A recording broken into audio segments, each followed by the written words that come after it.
You've tuned into The Mountain Gardener with your host, Ken Lain. Gardening, it can be challenging, but with these simple insider tips, you'll reap huge rewards. Now, let's tune into today's Mountain Gardener with Ken and Lisa.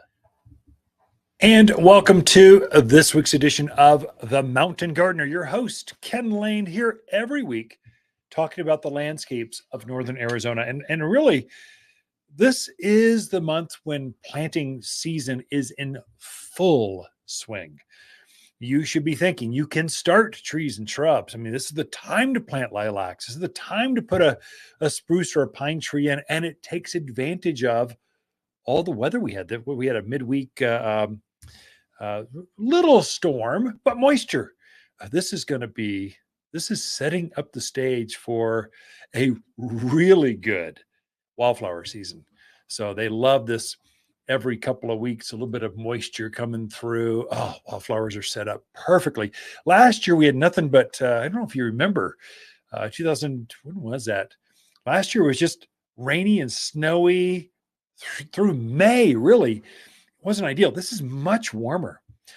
In between the storms, it's much warmer, brighter, sunnier. And so this is what really sets the stage for a beautiful wildflower season, beautiful, showy, blooming shrubs like forsythia, lilacs, quince, your trees like redbuds, crabapples, serviceberries. They love this. And so it's good. You can put new plants in now. Things to watch for. So where rookies get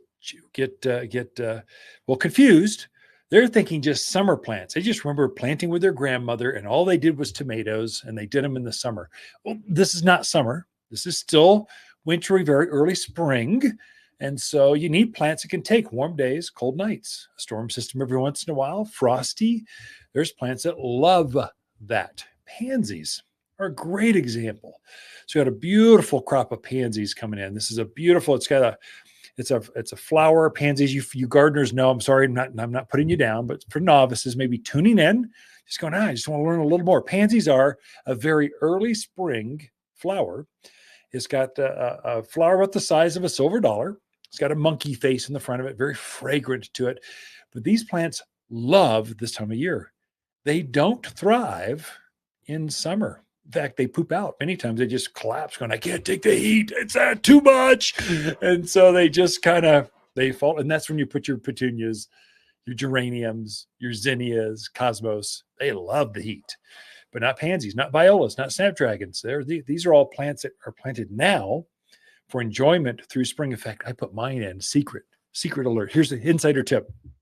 It's so mild up here that if you plant your pansies in the winter, late, like autumn, so September, October, they literally will bloom right through winter and then keep going through spring. And then finally in June, they kind of go, just too much. I can't keep doing this. And they fade.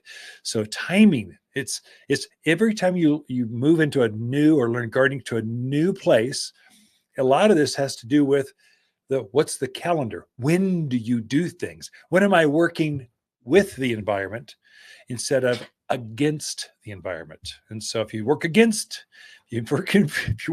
Mother Nature, you're going to have problems. And so you're not going to win. She's going to win for sure. But if you work with it, boy, it does you a great big favor. And that's what gardening is learning those sequences.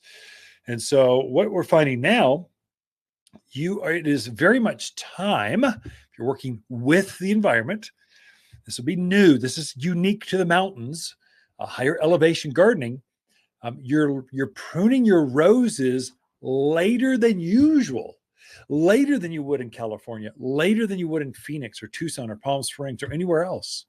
Here you prune them back, even in the Midwest. In the Midwest, you prune back your roses in like autumn. You put some field fence around it, and you put a whole bunch of dead leaves on top of that just to insulate your roses. So you're cutting them back real hard just so they're smaller so you can insulate them easier. In Phoenix, in the deserts, the warmer zone, There you're cutting them back in like November, December, because they're going to start growing in January. I mean, it's just the season is so soon. Here, roses are not going to start growing until March. And so March is our best time to prune roses. You'll be tempted to do it earlier, but our thinking is you keep all that structure of the rose up intact, or protecting, insulating the core or the heart of that rose cane where the grafts are. And so we're so mild that just by pruning it a little later, keeping the structure of those canes up, protecting that heart of the plant, that is enough to keep the plant alive. So we don't insulate them like you would in the Midwest.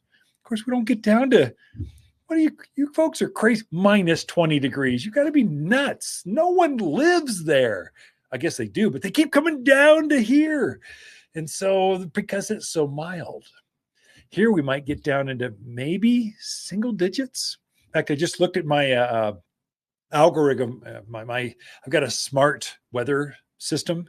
It tells me how much rain. We had 2.08 inches at our house, in our yard in February. The lowest temperature recorded 17. The highest was 64. I mean, come on, that's February. And so that's normal for us. We just don't see that sub-zero stuff that stays down there. So we wait to prune our roses until March. We cut them back. If you look at them closely, they're already starting to grow. So in fact, some of you at the little bit lower elevations, that east facing, Jerome, Camp Verde, you folks, you probably already have your roses growing. They probably popped 10 days ago. And so over here on this side of the hill where it's a little more shaded, a little bit colder, maybe a couple of feet higher, but same zone, they're starting to grow too. It's okay to prune roses while they're growing. In fact, they prefer that. And so you get your best flowers on new canes on roses. If you have old, crusty, barky, the older canes on a rose, they look like a tree trunk, only with thorns on them that look like they want to rip your skin off. That's not good. They'll have smaller and less flowers. So if you have vibrant new canes, green new canes, that's where your biggest. If you're going to enter a flower into the fair for the fragrance, you're going to encourage it to grow a flower and enter that flower on new growth, because it'll be bigger, better, fragrant. And trust me, prune in March. Here in the Central Highlands, the central part of Arizona, you'll have a better rose. You'll have an easier life, and you're not working against nature. You'll be working with nature.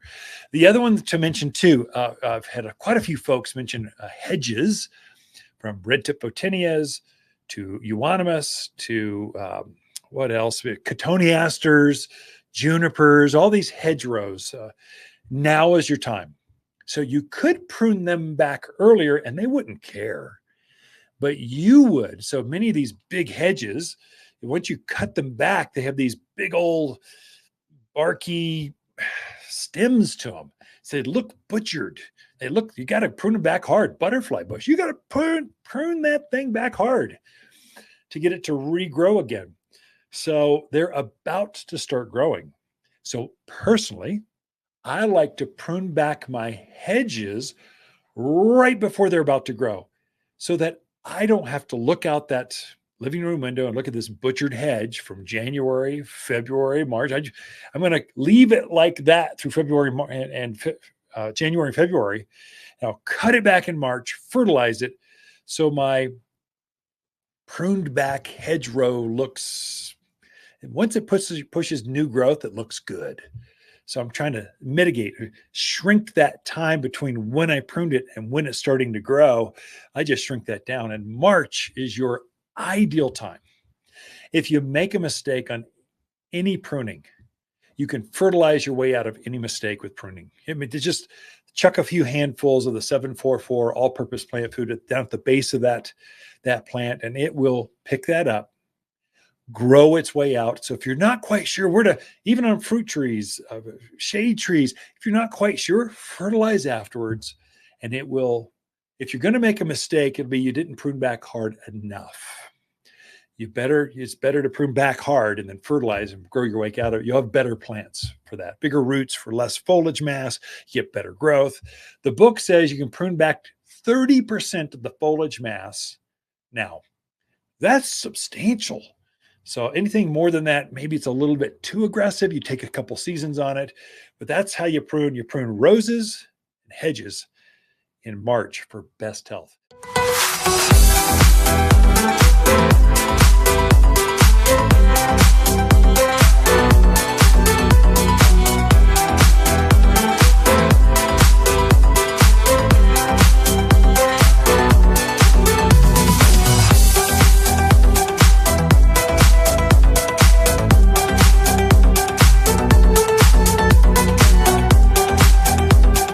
For a more fruitful garden, increase success in the landscape that just feels better, then tune in daily to the Mountain Gardener podcast. Subscribe to your favorite podcast streamer or visit watersgardencenter.com. Better yet, visit me directly right here at Waters Garden Center. Thanks for tuning in.